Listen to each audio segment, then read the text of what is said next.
Hello team, it's time for the Daily Detangler. And I wanted to talk about environment. Specifically, what's the difference between environment and culture?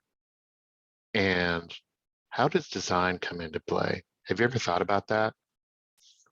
What I mean is, when we look at an environment, and when I think about our work environment, it happens where we engage, we work, the environment is around us, whether it's physical or virtual, and it's there.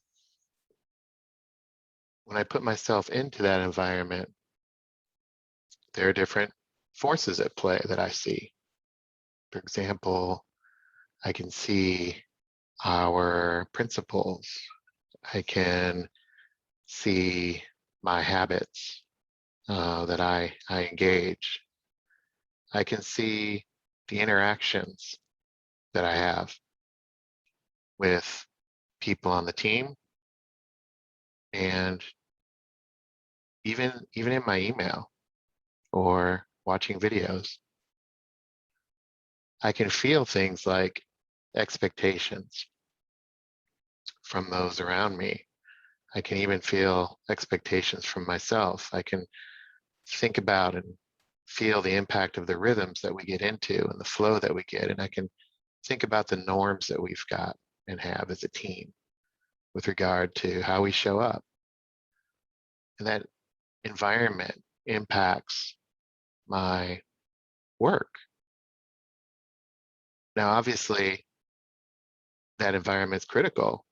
You can take a high performing person and put them in a terrible environment, and that environment will wring them dry.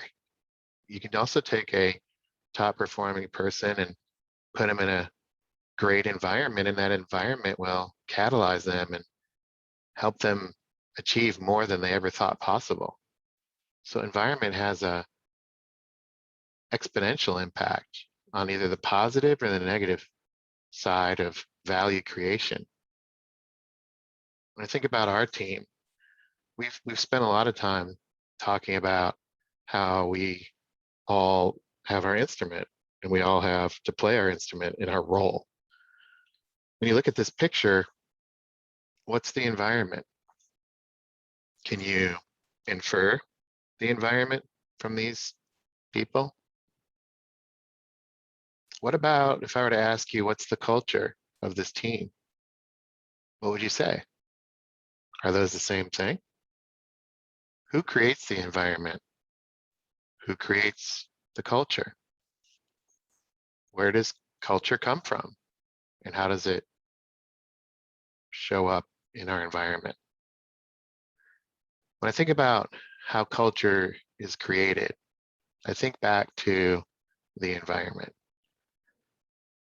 Can you have a culture without any people in it? I read on LinkedIn a lot of times this idea that leaders need to create the culture. And I wonder to myself, is culture created by leaders, or is culture created by me? And then can I create a culture by myself, or do I need to come together with other people and interact with them? And when I think about that, the interactions and the conditions are critical to not only accelerate my performance, but I have a role to play. If the environment around me is there and I'm put myself into that environment by choice and I opt into that environment, the interactions I create have an impact. And the conditions by which we operate also have an impact. And many times people think that's and attribute that to a definition of culture. And I do too. I think culture is critical, and culture is created by the interactions that people have within their environment. And then those interactions over time become quote unquote culture. When I think about interactions, I think about the calls that we listen to. Can you hear the cultural components on our client calls? I remember the call last week, and it was this discussion about pursuing accounts and having everybody align. And Alexis said, well, this is a culture change. And Catalyst was talking to Alexis, and they had this discussion about, look, on one hand, people have to be accountable to the outcome, or they have to be open. And Catalyst went through an inventory of these shifts that happened on the call. Do you remember that? There was a shift from focused on individuals or being pessimistic to becoming optimistic and an advocate, or becoming, sharing concerns, and then those concerns turning into being open and receptive. There was a shift from being frustrated about this expectation that exists to embracing the new content and wanting to role play. So did the culture create that, or did the environment of the call create that? Have you ever thought about that? Did the people on the call that Catalyst was sharing, those account team leaders, those GADs, when they showed up, were they a reflection of the culture? And then when you think about the environment that was created on the call and the shifts that happened, how critical is that environment and that structure within that culture? I also think about the conditions that exist. Same concept. When you think about the conditions that exist on our team, what I've seen work is, when we show up prepared and when we show up on time and create the condition for a great discussion, or we do thoughtful work and tedious work and we share it and take ownership, and we develop the team and we invest in each other and we encourage team results. Those are conditions within which we can thrive.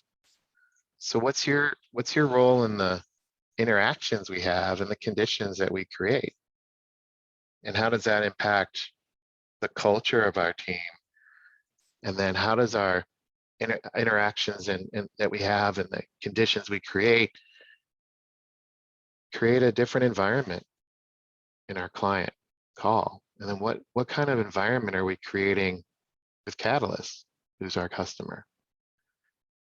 And I think back to all of the discussions we've had and all of the work on our team and the way we've engaged to not only process information together, but share experiences together. And I think, none of this is by accident. The environment that's being created to unlock and unleash our brain power is by design. Everything's by design. It's architected to create the right conditions. All we have to do is interact and engage. I don't know about you, but I think I could do better on my interactions. I could be a little bit more structured in how I interact. And I think if I spent more time understanding how I interact, the more additive I would be to the culture and the more impact I could have on the environment between and among. And that's really the opportunity. That's the possibility of working together through creativity and through change. That's exciting. And all of these are really interesting discussions to me because our principles, all of our principles, sit in this intersection between how I choose to interact, the discipline I have in interacting, the design I put into the conditions I create, the way I show up on our team to contribute to the culture and be additive to it. And then more importantly, understanding the environment that will drive change and understanding the environment as it is evolving and supporting that. I have to focus on things like these principles, all of them, to make sure that I attempt to be aligned. I have to focus on getting it right, not being right. And I have to think through the process of connecting the dots. And when I think about interactions, embracing the conflict that can create something new, and have the courage in those interactions to help evolve our conditions and create the right conditions for change to happen. And all of that, the interactions I have, the conditions that I reinforce and create with the principles, and the environment that we can create together, one moment at a time, those things are critical to driving forward. So I encourage you today to add your pebble. Change happens one choice at a time and one interaction at a time. Create the right conditions, embrace the conditions of change and creativity, and I'll see you next time. Have a good day.